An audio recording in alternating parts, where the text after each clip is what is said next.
kita bisa melihat anak ada di samping kita. Sebagai seorang ayah, kita tingkatkan kebersyukuran kepada Allah Subhanahu wa taala. Ketika bangun di pagi hari saat matahari buka, seorang ayah masih Allah izinkan bisa melihat anak-anak dan istri ada di samping. Pun sebagai seorang anak bersyukur kepada Allah Subhanahu wa taala. Ketika matahari buka di pagi hari, Allah masih izinkan kita bisa menyaksikan ayah dan ibu ada di samping kita. Hari ini bukankah banyak sekali orang-orang yang bangun dalam keadaan sendirian? Bukankah banyak hari ini istri yang tidak lagi bisa menyaksikan anak ada di sampingnya ketika dia bangun setiap pagi? Pun ayah juga seperti itu. Mungkin karena anaknya yang sudah mendahului, atau suami yang sudah mendahului, atau anak yang jauh merantau atau sedang kuliah. Maka beruntungnya kita, betapa bersyukurnya kita hari ini banyak di antara kita yang bisa menyaksikan orang-orang yang kita cintai ada di samping kita saat matahari buka di pagi hari. Bersyukur kita kepada Allah Subhanahu wa taala. Hari ini Allah masih izinkan kita bisa melihat Bapak. Meskipun Allah Maha tahu betapa mata yang kita nikmati hari ini jarang kita gunakan untuk baca Al-Quran. Allah yang Maha tahu betapa banyak maksiat yang lahir dari mata kita. Tapi Allah masih izinkan, masih sayang pada kita. Allah masih titipkan mata ini pada kita. Walau malam tidak pernah terbayangkan oleh kita Bapak Ibu, andai kata nikmat penglihatan ini Allah cabut, betapa gelapnya dunia ini. Gak bisa lagi menyaksikan suami, gak bisa lagi menyaksikan istri, anak, tetangga, karib kerabat kita pada saat mata tak bisa lagi melihat. Apa bersyukurnya kita pagi ini Allah izinkan kita bisa melangkahkan kaki ke masjid ini. Tahukah kita pada saat yang sama banyak orang-orang yang harus rela menghabiskan usianya di atas kursi roda.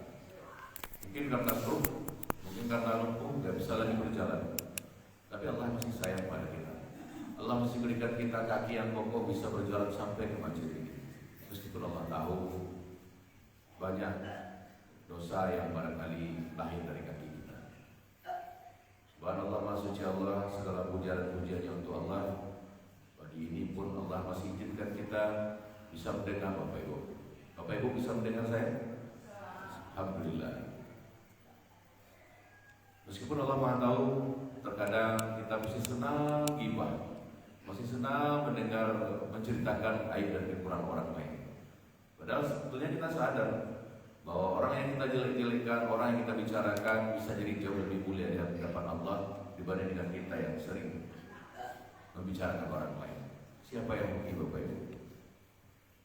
Orang yang kita jelek-jelekan barangkali tahajudnya mungkin jauh lebih rutin daripada kita.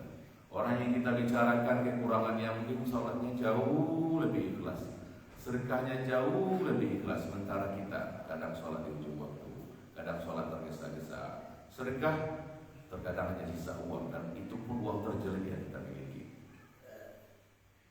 Maka dari itu kita berlindung kepada Allah Subhanahu wa taala dari bahaya ghibah seperti apa yang dilarang oleh Allah Subhanahu wa taala dalam Al-Hujurat ayat 12. Kita tidak boleh mungkin kesalahan orang, tidak boleh mengunjingkan orang, karena kata Allah dalam Al-Hujurat ayat 12 sama dengan memakan bangkai saudara kita sendiri. Masya Allah. Bukankah kau jijik, kata Allah dalam Al-Quran. Insya Allah. Kemudian kita bersalawat pada junjungan Rasulul Karim, Nabi Amin, Khatamul Nabiyin, Rasulullah Muhammad sallallahu alaihi wasallam. Setiap kita kalau ditanya apakah rindu ketemu Rasulullah, tidak ada umat Rasulullah yang tidak akan mengatakan bahwa dia tidak rindu. Setiap kita pasti kangen dan rindu dengan Rasulullah. Dan kita berharap pada Allah Subhanahu wa taala, mudah-mudahan kelak di yaumil akhir Allah pantaskan kita masuk barisan panjang orang-orang yang dapat syafaat dari beliau di yaumil akhir kelak.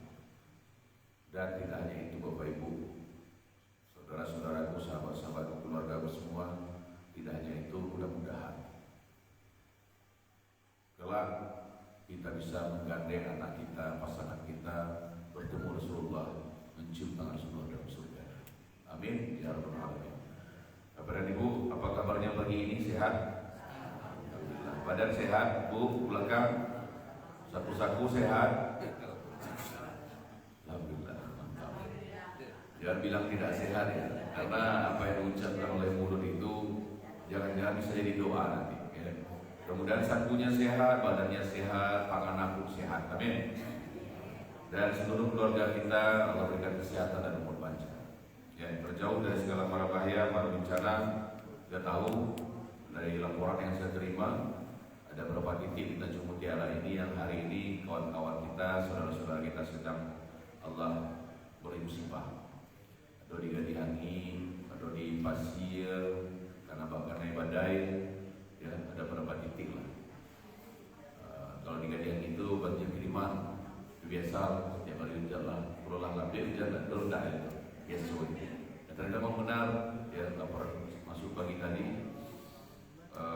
Banyak sekali rumah yang terendam di sana. Insyaallah pagi ini kita akan rapat dengan Pak Bupati di aula bersama seluruh OPD terkait untuk membicarakan penanganan pasca bencana. Bapak dan Ibu yang berbahagia, pada pagi hari ini insyaallah kita akan membahas kajian yang ringan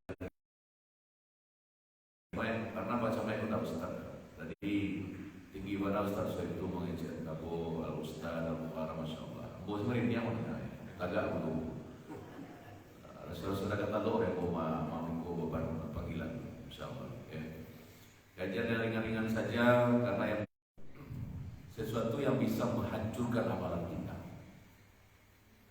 Awak tunggang mungkin sholat berjamaah di masjid, sedekah setiap subuh, saum Senin Kamis, duha setiap hari. Tapi kalau kita tidak mewaspadai 10 hal ini, amalan-amalan kita ibarat pasir yang diterbangkan oleh angin. Habis, bahkan kita harus waspadai gitu. Apa itu? Di flyer sudah dibuat Ustaz Sohib. Kesombongan yang tersembunyi. Ini bahaya sekali, ya. Karena banyak di antara kita tidak sadar kita sudah melakukan ini. Yang jelas-jelas akan menggugurkan amalan kita. Ya. Apa itu kesemuanya ini? Dan kita harus ingat kepada itu semuanya, jangan Zara itu. Dicoba yang itik mana? Ya. Keluar bumbu aku mungkin nampak nih pada Zara. Nah, kalau awak tidak masuk kerja Rasulullah, tidak masuk surga, kira di mana Pak? Hanya ada 2 Bapak Ibu. Tidak ada di tengah-tengah. Tidak ada di antara surga dan neraka, tidak ada di akhirat. Kalau tidak surga ya neraka. Kalau tidak neraka ya surga. Ya. Nah, maka dari itu pagi ini mudah-mudahan apa yang saya sampaikan bagian dari apa ya. Tapi kalau tak mau sama Ali pulang, luar biasa. Yang pertama, kesombongan yang tersembunyi itu ternyata ketika kita berdoa untuk diri kita sendiri, untuk asuransi berdoanya, itu dikatakan kesombongan tersembunyi. Kenapa seperti itu, sahabat? Iya, karena ketika kita berdoa untuk diri kita sendiri, guru-guru kita melupakan orang tua kita, ya padahal kita tahu. Setelah seorang guru menyarankan, cobalah doa orang lain supaya lebih anak. Allah titipkan hari ini sudah 3, insyaallah. 2 tahun lalu yang punya anak. Salah satu amalan yang dirutinkan yang mendoakan orang lain. Nah, maka tentu kita harus juga mendoakan orang tua kita karena jasanya teramat besar. Ya, ada doa-doa yang terpanjang dalam bertahan puluhan tahun Bapak Ibu. Mungkin sampai kini kalau jujur kayak orang tidak akan pernah lupa nama-nama kita dalam doanya. Kalau orang masih hidup, sampai tubuhnya, sampai baunya, sampai lemah, sampai sepuh, namun doa tetap ada untuk sekarang. Nah, makanya menjadi kesombongan tersembunyi ketika kita berdoa dalam sholat kita hanya untuk diri kita. Yang pertama. Kemudian yang kedua, kesombongan yang tersembunyi yang kedua itu di daerahnya ada masjid, ya, tapi tidak mau datang. Hati-hati sombong tersembunyi. Di komplek misalnya jorok di jorong bola, jorong cacang. Ada musala di situ, musala Aldana, di Masjid Jami Adiante, Kedekek tu. Tapi tidak mau datang. Alasannya tidak mau datang. Ambo kalau tidak sihat mau ni, imamnya pun tidak timbul. Tidak percaya apa yang sia-sia tu. Ambo ni imam tu si B. Kalau naiknya imam, tidak nyium pun. Kalau si A tu ilmu dia buat lah ilmu ambo tinggi pun boleh. Batang lu tahu dia mau dulu nyium apa selemo. Ini orang imam. Hati-hati ini kesombongan yang tersembunyi. Ya. Kemudian yang ketiga ya. Masuk masjid, tapi tidak sholat tahiyatul masjid. Masya Allah. Ternyata itu juga dianggap kesombongan tersembunyi. Jadi Bapak Ibu, Ibnu Qutadah qala sallallahu alaihi wasallam dakhala al-hukum al-masjid fala majlis hatta yusalli rak'atain. Ketika salah satu di antara kalian masuk masjid, maka tidak boleh langsung duduk, kecuali sholat dulu 2 rakaat. Itu penghormatan kita ke masjid, ke rumah Allah. Sholat 2 rakaat. Masuk saja langsung duduk, ternyata itu juga semua tersembunyi. Seperti itu. Ya. Baca macam kalau pas awak masuk, orang langsung kan gitu. Dia langsung gabunglah sholat. Coba kajian tadi itu masjid orang lah kape ketiga lah. Dua minit lagi orang ke salam misalnya. Seperti itu ya. Tapi kalau kita baru makanya di masjid ini ada jeda waktu. Kalau tak salam 10 boleh mau ini ya. Tujuan. Jeda waktu dari iqamah ke sholat. Gunanya salah satunya itu untuk sholat sunat qabliyah, untuk bagi yang baru datang sholat tahiyatul masjid. Seperti tadi, kamu sempatkan sholat tahiyatul masjid, baru sholat fajar. Ya, itu yang ketiga Bapak Ibu. Kemudian yang keempat, kesombongan yang tersembunyi itu adalah bagi mereka yang lewat perkuburan, lewat kubur bang, tapi tidak baca salam dan tidak mendoakan. Harusnya kita mengucapkan salam. Bayangkan kepada orang yang telah meninggal, Nabi ada adabnya, Nabi ada tata keramanya. Lo ada nama cik, macam mana? Takut apa buat orang menjauhi siapa tu? Dah ada, pintus. Ya. Kita sudah bela lah. Takut yang menjauhi kau baca salam kau sawi dulu kau cik. Itu kita sudah beda. Tak mungkin itu terjadi. Ya. Maka itu yang keempat ya. Jadi kalau lihat kuburan, usahalah baca minimal dalam pena salam yang panjang. Assalamualaikum ya ahli kubur. Ya. Salam selamatan buat engkau wahai ahli kubur dan kami akan menyusulmu insyaallah. Yang kelima, ada Al-Quran di rumah, tapi tak mau membacanya. Al-Quran itu ada di rumah, tapi tidak mau membacanya. Itu juga kesombongan tersembunyi. Ya.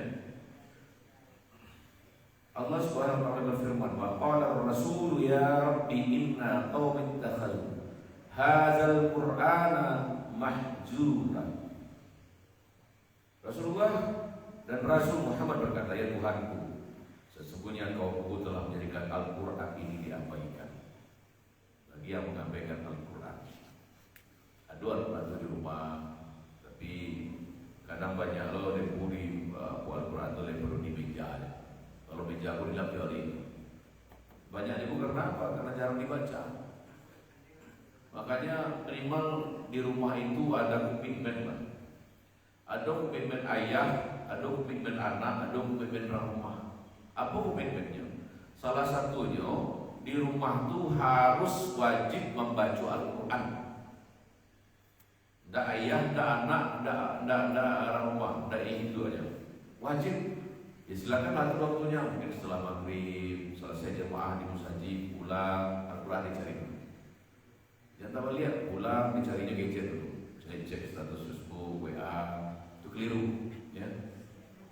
Minimal dak kalau ke sajus semalam tu minimal salaman. Tapi itu menjadi rutinitas dan komitmen. Jadi seorang ayah niu anak-anaknya hafiz. Iya anak-anak yang hafizah. Kalau telinga anak-anakku tidak pernah mendengar ayah yang mengaji di rumah. Tidak pernah telinga anak-anakku mendengar ibunya mengaji di rumah. Ya, alhamdulillah hari ini kita akan wisuda ya, Ustaz ya. Ada 105 ya.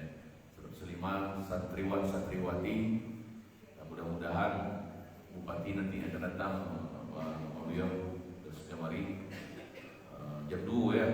Insyaallah mudah lancar ya. Kemudian itu yang kelima. Jadi jangan sampai kufur ke Al-Quran, karena kufur pada Al-Quran itu ada 4. Yang pertama menolak Al-Quran itu kufur. Yang kedua menolak ajarannya itu kufur. Gak mau baca juga kufur. Apalagi gak mau mengamalkan, itu kufur terhadap Al-Quran. Dalam Al-Quran baik di dalam kubur maupun di yaumil akhir akan menjadi penerang kita, akan memberikan syafaat pada kita. Keenam, sudah dimau tadi ya. Dan keenam diundang tapi tidak mau hadir. Itu nggak boleh. Hak muslim kepada muslim yang lain itu ada 6 ya. Baca salam. Kalau ada orang baca salam, wajib tak dijawab? Wajib. Membaca salam? Sunnah ya. Nah, datang kalau diundang. Meminta nasihat, memberikan nasihat. Bersin, berdoa. Sakit, dijenguk, meninggal, diantarkan, diselenggarakan jenazah. Itu hak muslim dan muslim yang lain ya. Jadi kalau diundang itu jangan, kalau anak mau hadir itu bagian dari semua tersembunyi. Kalau memang tidak dosa hal yang syariah sifatnya yang betul-betul bisa dibenarkan oleh agama, tidak datang mau diundangkan, maka kita harus diundangkan. Kemudian ketujuh, bermukim di suatu tempat tapi tak ada pedulinya loh.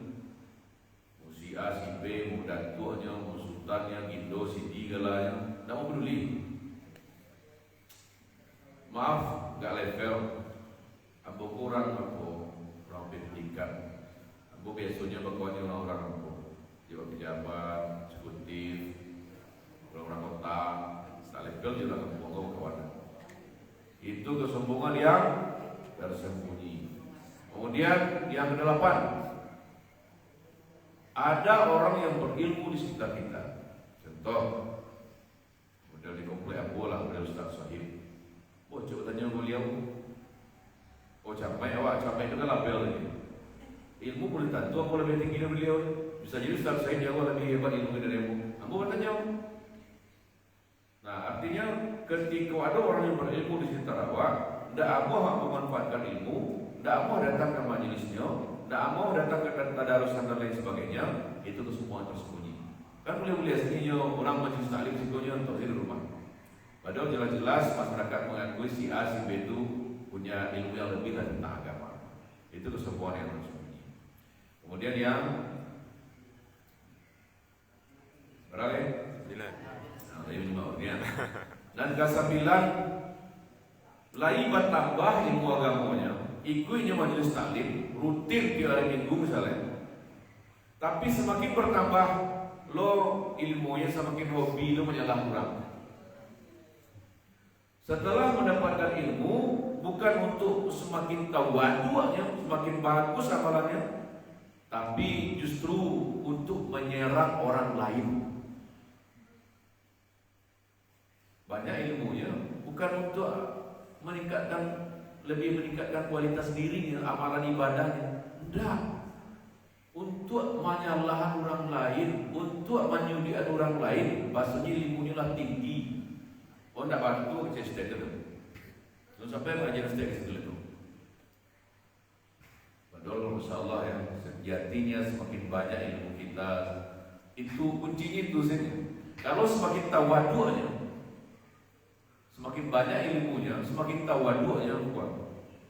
Tapi semakin banyak ilmunya, semakin gandah tu orang ilmu kuat.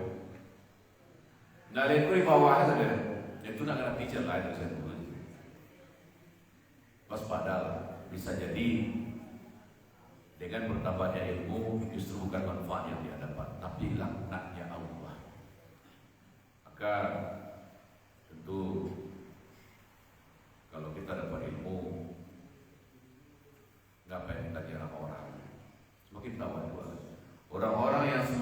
rendah hati, insya Allah semakin tinggi derajatnya di sisi Allah. Tapi oleh orang-orang yang tinggi hati, merasa hebat dirinya, merasa yang lebih pandai, masya Allah, semakin rendah di hadapan Allah.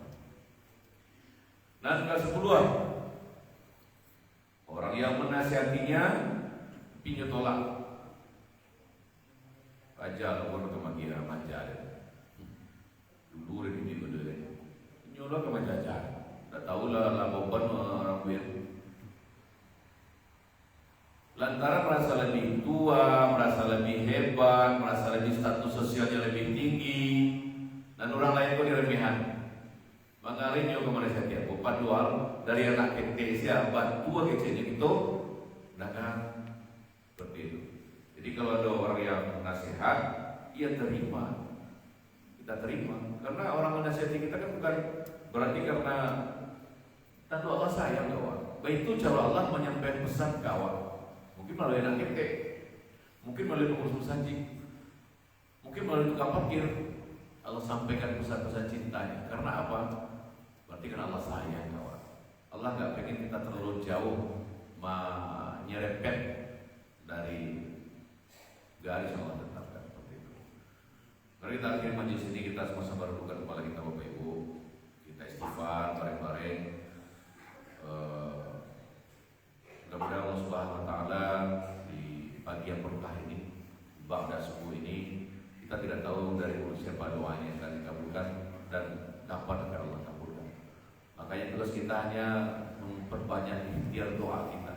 Maka ayo sama-sama kita renungkan kepala kita berdoa kepada Allah Subhanahu Wa Taala. Kita hadirkan dua rasa hina di hadapan Allah yang pertama, yang kedua rasa butuh dengan pertolongan Allah. Hadirkan itu.